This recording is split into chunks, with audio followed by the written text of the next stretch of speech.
Hello everyone, welcome है आपका इस वीडियो में।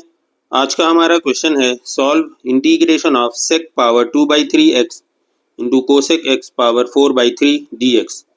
तो चलिए इसको सॉल्व करते हैं। Let I is equal to integration sec 2/3x then cosec power 4/3x dx। Okay, अब इसको हम क्या करेंगे, साइन और कॉस में ब्रेक कर लेंगे। नाउ दिस इज इक्वल ये हमारा हो गया 1/, या ऐसे अलग अलग लिख लेंगे 1/ साइन, सॉरी सेक है तो कॉस होगा, 1/cos, दिस इज 2/3x, और ये हमारा हो गया 1/ साइन 4/3x dx। ओके, अब यहाँ पे हम क्या करेंगे, इसको tan बनाने की कोशिश करेंगे, tan करेंगे और ये हमारा कोसेक सेक हो जाएगा। ओके, ऊपर जाके ठीक है। तो हम इसको इस तरह एडजस्ट करते हैं। Now this is equal to, ये देखिए यहाँ पे इसको हम इधर ले आते हैं, या ऐसे ही रहने दीजिए, यहाँ पे पहले ये वाला पार्ट करिए, या इसको इधर ले आते हैं 1/ साइन पावर 4/3x, ठीक है। और यहाँ पे हम क्या करते हैं, यहाँ पे डिवाइड करते हैं cos पावर 4/3x से, और जब डिवाइड कर रहे हैं तो हमें यहाँ मल्टीप्लाई भी करना पड़ेगा cos पावर 4/3x से। ओके, ये एक पार्ट हो गया, और ये हमारा एज इट इज है, इसको एज इट इज लिख लीजिए, this is cos power 2/3x dx। Okay, अब यहाँ पे देखिए, now this is equal to, ये हमारा हो गया 1/,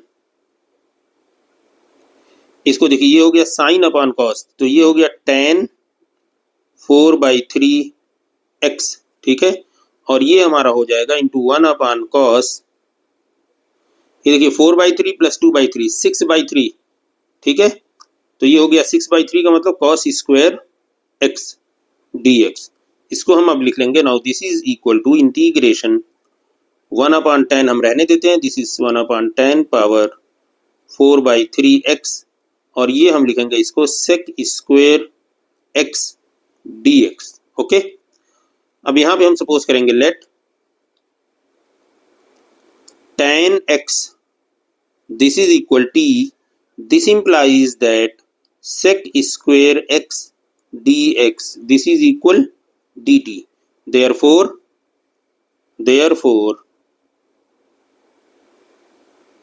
I is equal to, this is 1/t power 4/3, और ये हमारा हो गया dt। Okay, now this is equal to integration t power -4/3 dt।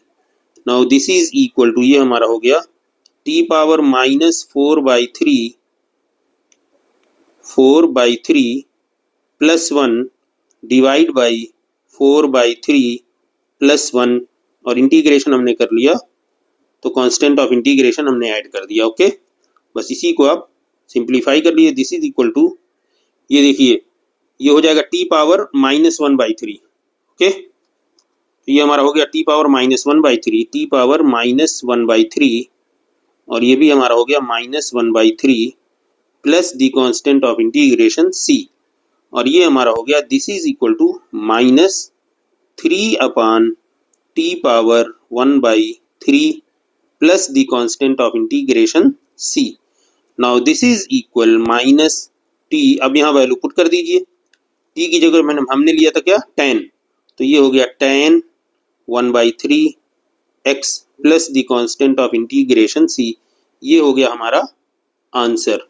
Okay, तो यहाँ पे आंसर हो गया। आप इसको, चूंकि सेक और कोसेक में आपका क्वेश्चन था कि, तो आप वैसा आंसर लिखना चाहते हैं, कई बार आपको एमसीक्यू में क्वेश्चन आता है, तो इसको आप वैसे भी एडजस्ट कर सकते हैं। दिस इज 3/, ये है हमारा साइन पावर 1/3x, ठीक है, और divide by cos power 1/3x plus the constant of integration c।